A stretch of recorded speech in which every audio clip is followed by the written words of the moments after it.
จำสีสั่งยาวย้ำนั้นหัวนางจันจังก็นางตีคำเวตั้งปันใส่เจอตังหักนางปันใจเฮาไว้ตั้งนานร่มถ้วยเจออันลืออยู่ย้อนเจอตาหักแป้งมือหูเจออันตอดเด่นพ้องปีตึกเป็นก้นอยู่ไหนเคยย้อนลุ่มลาสู่ฮักลอยเจอแซ่จังเฮอเป็นเสียจาก็เลื่อนสูดพอไล่อยู่ห่มสู่ลองว่าได้ผาดยันกันไหนย้อนเฮอตายผาดยันกันกุยมีไก่ก็เจอจำหัดนำมืออยู่ใจมาหูเจอดังในพักปันใจกูช้ำเช้าตั้ง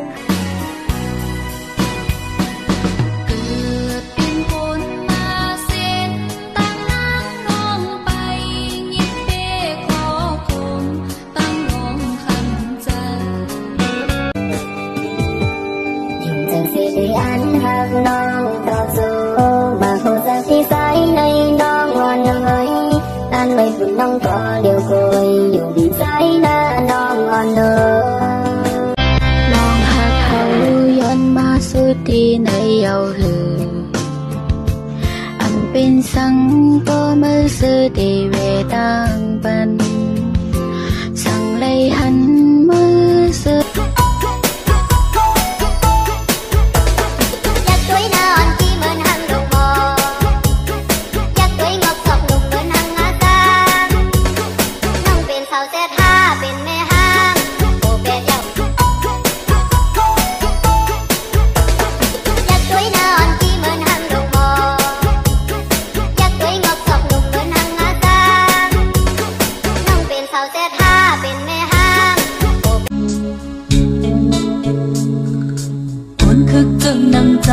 ย้อนหักน้องเลยอุ่นใจเอากลางเธอปล่อยปันแต่เป็นสิ่งปีเสื้อยาตั้งหักน้องงอนนายเป็นคนไทยหรือเป็นคนไกลหรือน้องเป็นคนลอยเป็นคนลาวหรือกัมพูชาน้องเอ๋ยช่วยตอบนิด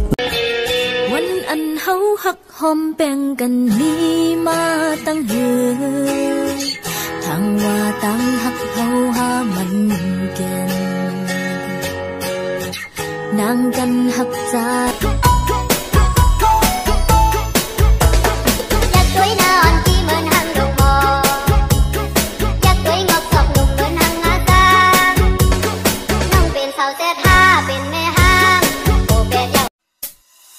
เจอปีเตมีน้องก็เลียวย้อนลัดแน่สู่น้องหูถึงว่าปีเตหักน้องต่อเท่าเตหักต่อโจสุดเก่าเล่ตั้งมาหักกันถึงที่เยอะไม่นั้นเจอตั้งผิดก็เลยเป็นย้อนเก่าดังหมดปอห่างปอเฮิร์นเจออันไปวิลูกวิแม่งตักมาอะไรคะนะ